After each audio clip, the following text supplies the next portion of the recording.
Hey everybody, we're back. We'll show you the locking mechanisms of these three knives. So the very first one is the Rucksack, two-handed open. Then it has this slide lock here.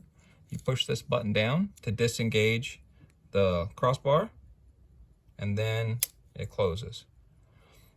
The second one here is the Forester, two hands open. It does have a mid-lock where it actually locks in that position for safety purposes, I imagine.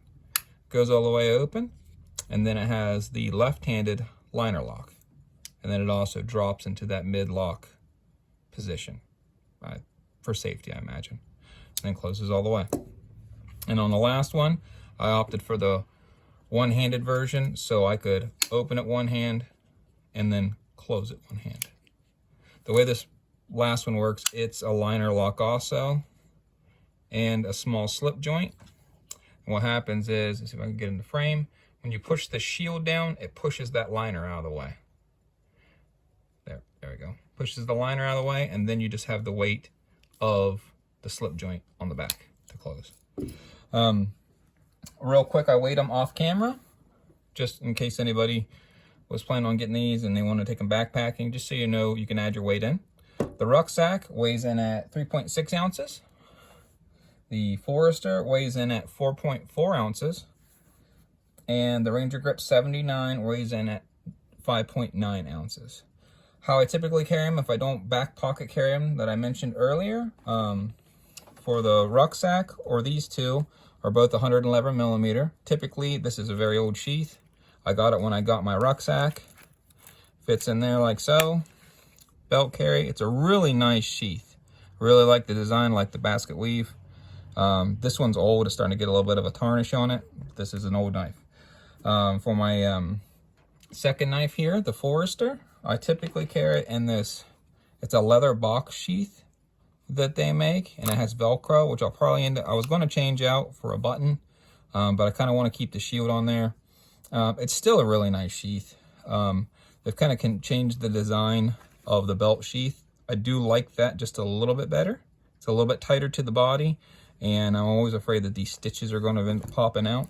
So that's how I carry this particular knife. And then, because this one is the 130 millimeter, it doesn't fit in either of the other sheaths. I probably will pick up a Victorinox sheath, but I did pick up this. I got it on sale, I don't even remember where.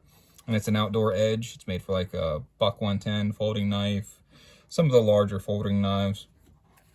And it fits this knife perfectly. One nice feature is it has this like plastic clip, so I can clip it to my Rucksack, or I can pull it off, clip it to my belt.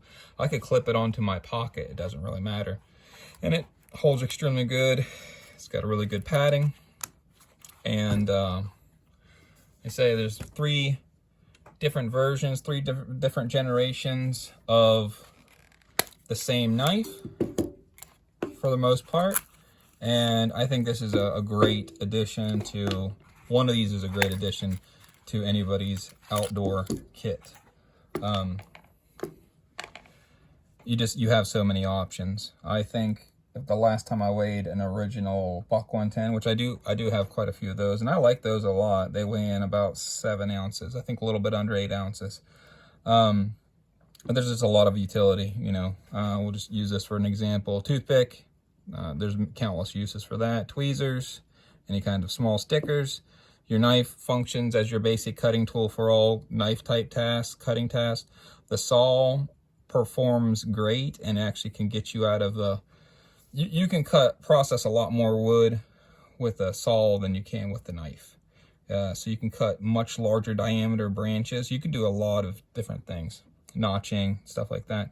And then the addition of these two tools here really makes it nice too. Open up cans, open up bottles, strip wire. There's a small utility in the screwdriver function. I have 90 degree, this large blade, on all of my Swiss Army knives. This last little part right here, I chalked it up in a file, or into a vise, and just filed this flat. I've done it to all my blades.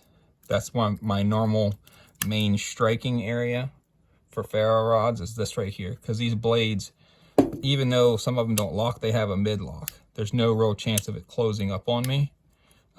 So I utilize that as my striker. I'm gonna go ahead and cut it short because I have a cake in the oven. Thanks, guys.